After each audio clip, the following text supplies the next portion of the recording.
Welcome back to main robo special story.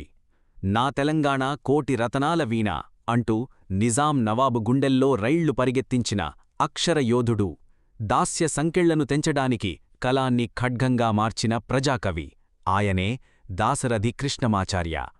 ఈరోజు మన వీడియోలో తెలంగాణ ప్రజల గుండె చప్పుడుగా నిలిచిన ఈ మహాకవి జీవితంలోని అత్యంత ఆసక్తికరమైన విషయాలు, అలాగే ఆయన జీవితం చివరలో అనుభవించిన కన్నీటి గాథలను తెలుసుకుందాం.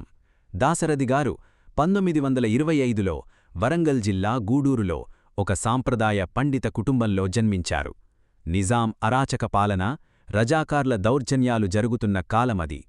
ప్రజలు పడుతున్న నరకయాతనను చూసి ఈ యువకవి రక్తం మరిగింది. దాంతో నిజాంకు వ్యతిరేకంగా కమ్యూనిస్టు పార్టీ నేతృత్వంలో సాగిన ఆంధ్రమహాసభ పోరాటంలో దూకారు.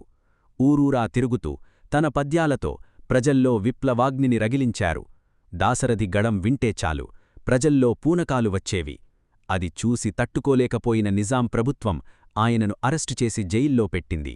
జైలుగోడలు దాశరథిగారి దేహాన్ని బంధించాయేమో కాని ఆయన ఆలోచనలను బంధించలేకపోయాయి. నిజామాబాద్ జైల్లో ఆయనను బంధించినప్పుడు రాయడానికి కాగితం, కలంకూడా ఇవ్వలేదు. కాని ఒక కవిని అక్షరాలకు ఎలా దూరం చేయగలరు? దాశరథిగారు ఏం చేశారో తెలుసా? జైలు గదిలో ఉన్న బుగ్గుముక్కలను తీసుకున్నారు. ఆ జైలు గోడలనే కాగితాలుగా మార్చుకొని తన అమర కవితలను గోడలపై రాశారు. ఓ నిజాము పిశాచమా, కానరాడు నిన్ను బోలిన రాజు మాకెన్నడేని అంటూ ఆయన జైలు గోడలపై రాసిన పద్యాలు తోటి ఖైదీల్లో నూతన ఉత్తేజాన్ని నింపాయి. ఆయన రాసిన అగ్నిధార, రుద్రవీణ కావ్యాలు తెలంగాణ సాయుధ పోరాటానికి ఆయుధాలుగా మారాయి. భారతదేశానికి స్వాతంత్ర్యం వచ్చి తెలంగాణ విముక్తి పొందాక కూడా దాశరథిగారి ప్రస్థానం ఆగలేదు. ఆయన కేవలం విప్లవకవి మాత్రమే కాదు, సినీ గేయ రచయితగా మారి గోరంత దీపం, డాక్టర్ చక్రవర్తి, పూజాఫలం వంటి ఎన్నో సినిమాల్లో హృదయాన్ని కరిగించే, ఆలోచింపచేసే వందలాది గీతాలను రాశారు. నిజామాబాద్ జైలు గోడలపై బొగ్గుముక్కతో విప్లవ కవితలు రాసిన ఆయన సినీరంగంలో ఎందుకో మురిపించెను ఈ రేయి, ఆరాధన, నీ మది చల్లగా, స్వామి నిద్రపో, నవరాత్రి వంటి క్లాసిక్ గీతాలను అందించిన మెలోడీ బ్రహ్మగా నిలిచారు. ఆయన ప్రతిభకు గుర్తింపుగా ఆంధ్రప్రదేశ్ ప్రభుత్వం ఆయనను రాష్ట్ర అధికారిక ఆస్థాన కవిగా నియమించి అత్యున్నత గౌరవాన్నిచ్చింది. సమాజం కోసం అంతగా పోరాడిన ఆ మహాకవి జీవిత ముగింపు మాత్రం అత్యంత విషాదకరంగా సాగింది. అధికారంలో ఉన్నప్పుడు చుట్టూ తిరిగిన జనం ఆయన పదవి పోయాక ముఖం చాటేశారు. జీవితం చివరి అంకంలో దాశరథిగారు తీవ్రమైన ఆర్థిక ఇబ్బందుల్లో కూరుకుపోయారు. అనారోగ్యం ఆయనను చుట్టుముట్టింది. కంటిచూపు కూడా క్రమంగా మందగించింది.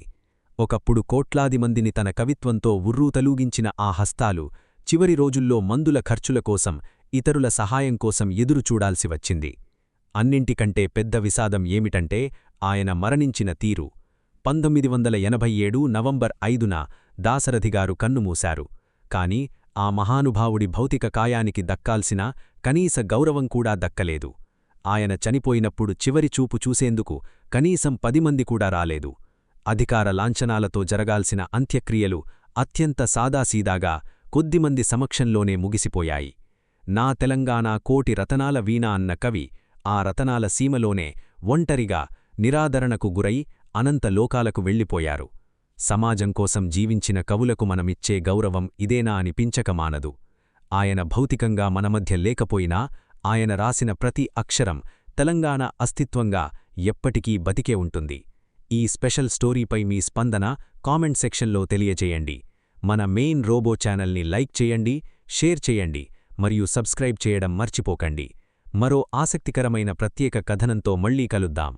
మహాకవి దాశరథిగారికి సంబంధించిన మరిన్ని ఆసక్తికరమైన విశేషాలు వేదుల శ్రీరామశర్మ అందిస్తున్నారు.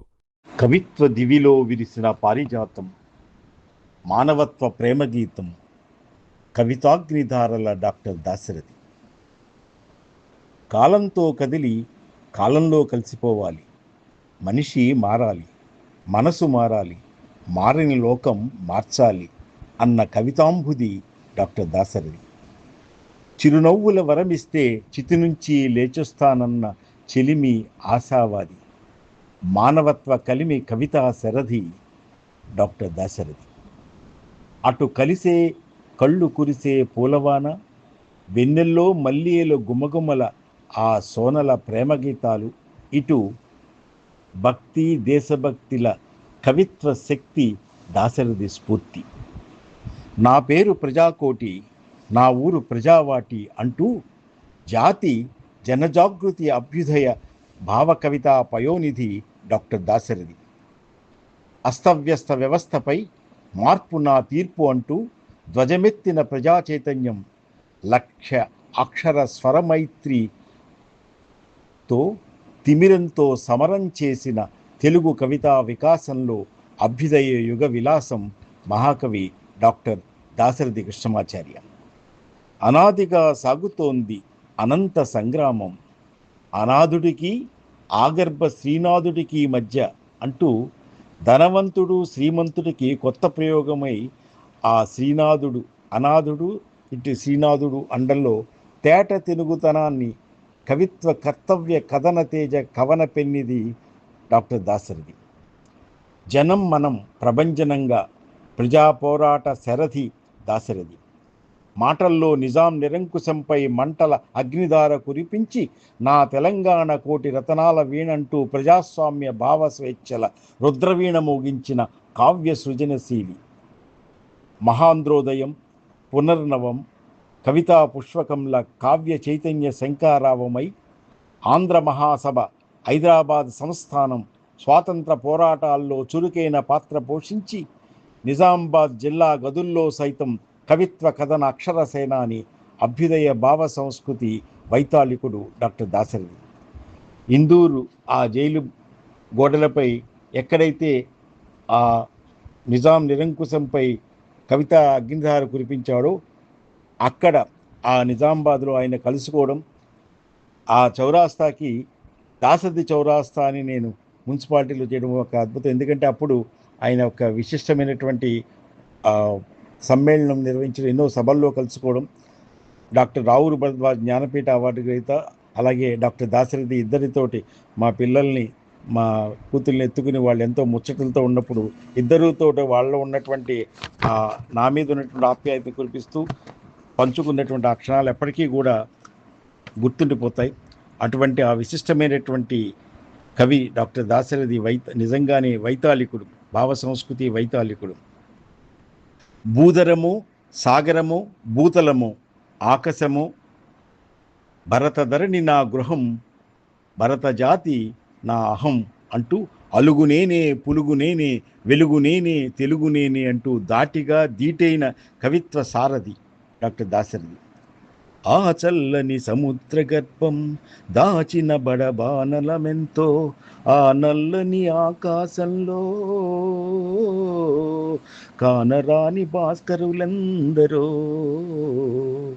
గాయపడిన కవి గుండెలలో రాయబడని కావ్యాలెన్నో, గాయపడిన కవి గుండెలలో రాయబడని కావ్యాలెన్నో అంటూ ఆర్తిగీతాల అభ్యుదయ కవితా వారధి డాక్టర్ దాశరథి. విషము గుప్పించినాడు, నొప్పించినాడు మా నిజాం రాజు జన్మ జన్మల బూజు అంటూ రజాకార్ల రాక్షసత్వంపై పోరాడిన ధీరుడు, కలంయోధుడు దాశరథి. బుద్ధుని 3 జాతక కథల ఆధారంగా మహాబోధి పద్యకావ్య ప్రబోధి. మానవీయ స్పర్శ, సామాజిక స్పృహ, పదభావ అనుబంధ రసగంధ ఆలోచనాలు కవితా దృక్పథమైన దాశరథి చినగూడు, ఖమ్మం జిల్లాలో ఉన్నటువంటి ఆ చినగూడూరులో 22 జూలై 1925 సంప్రదాయ కుటుంబంలో పుట్టి సమసమాజ అక్షరధ్వజం అయినాడు. దాశరథి విశ్వకవి రవీంద్ర కవిత్వన్న, గాంధీజీ నాయకత్వంపై నమ్మకంతో ఎంతో ముందుకు నడిచినవాడు. గాలిబ్ గీతాలను అనువదించి రుబాయిలు, తెలుగు గజళ్ల రూపచైతన్య అభ్యుదయ కవిత్వ కేతనం డాక్టర్ దాశరథి. అటు వ్యాసాలు, విమర్శ, నాటక రచన చైతన్యమై డాక్టర్ దాశరథి సంపద శక్తి రైతుది అంటూ రైతు బాంధవుడిగా కూడా నిలుస్తాడు. ప్రకృతి వస్తువుల ప్రణయం, ప్రేమభావంల సమాజ శ్రేయోభావంల బాసటైన ఎన్నెన్నో కవిత్వ భావనా బాటల మార్గదర్శి, మానవత్వ భావనల ఆర్ధత డాక్టర్ దాశరథి. బొమ్మల బాలరామాయణం, యాత్రాస్మృతి, స్వీయ చరిత, ఆత్మకథల అమృతాభిషేకం దాశరథి అవుతాడు. అందుకని సినీ గీతాల్లో సైతం అటు అంగారం ఇటు శృంగారం ఈ రెండిటిని కూడా పండించినవాడు. భక్తి దేశభక్తిల ఆ భావనల భవ్య స్ఫూర్తిగా నిలిచాడు. పిల్లి కూత సంగీతం పేరిట వినిపించకు, పిచ్చి గీత నవకలగా వీధులలో చాటకు, బూతు రాసి నవకవితని నటించకు, గంతులేసి నవనాట్యం ఇంతేనని ప్రవచించకు అన్న చమత్కారి సినీ గీతాల్లో వీణపాటల మేటి వీణాపాణిగానే నిలుస్తాడు. ఎందుకంటే డాక్టర్ చక్రవర్తి చిత్రంలో నీవు లేక వీణ పలుకలేనన్నది, నీవు రాక రాధ నిలువలేనన్నది అన్నదైన ఆత్మీయులు 69లో వచ్చినటువంటి మదిలో వీణలు మ్రోగే ఆశలెన్నో చెలరేగే అన్న అమాయకురాలు చిత్రంలో పాడద నీ నామమే గోపాల అన్న అవన్నిట్లో కూడా వీణారవంలో ఆ దాశరథి బాణి కనిపిస్తుంది. నాది ఆడజన్మేలో కన్నయ్య నల్లని కన్నయ్య అన్న రాము 68లో వచ్చినటువంటి ఆ చిత్రంలో రారా కృష్ణయ్య దీనులను కాపాడ రారా కృష్ణయ్య అన్నటువంటి ఒక కృష్ణ భక్తి కనిపిస్తే, ఆయనలో తల్లివి నీవే తండ్రివి నీవే అన్న పాట, అందులో భక్తి ఆర్తి కనిపిస్తుంది. రంగుల రాట్నం 67లో వచ్చినటువంటి కనరాని దేవుడే కనిపించినాడే నడిరేయి ఏ జాములో స్వామి నిన్ను చేరని ఆ దిగు వచ్చెను అంటూ చెప్పినటువంటి దాంట్లో ఆ భక్తి ఆర్తి కూడా.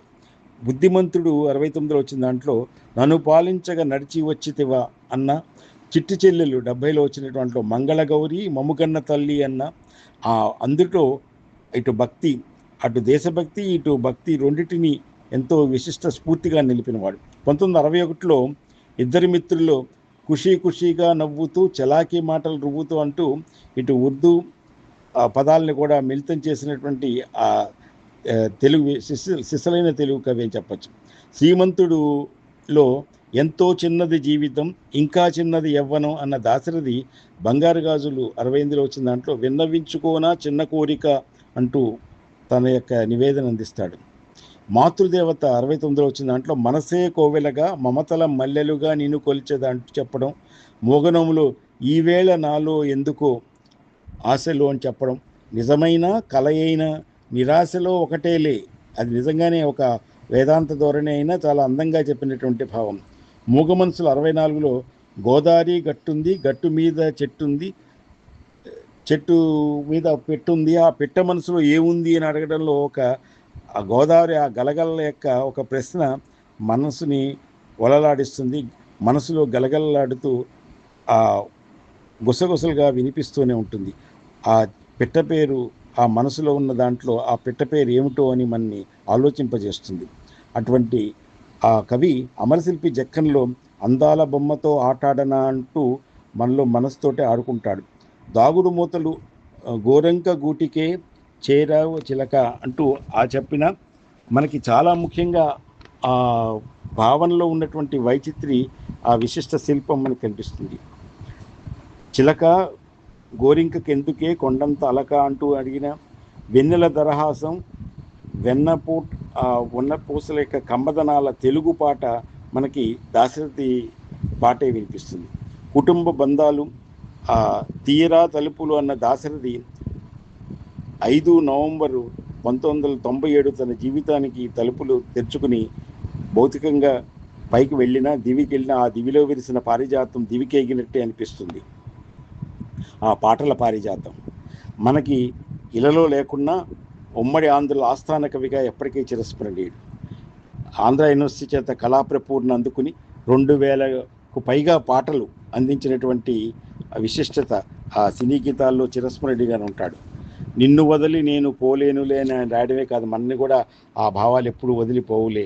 పాలకొడలిపై ఉన్నటువంటి ఆ శేషశైన్ని స్మరించిన గణాగణ సుందర అంటూ ఎంతో కీర్తించిన ఇవన్నిటిలో కూడా కవితా పయోనిధిగా దాశరథి ఎప్పుడు కూడా మనకి చిరస్మృతిగా నిలుస్తాడు. ప్రతిదీ సులభముగా సాధన పడదు లెమ్ము నరుడొగుట దుష్కరమ్ము సుమ్ము అన్న నవ్య కవిత వారధి దాశరథికి సహృదయాభి నివాళి అర్పిస్తూ భవదీయుడు డాక్టర్ వేదు శ్రీరామ్ శర్మ శిరీష.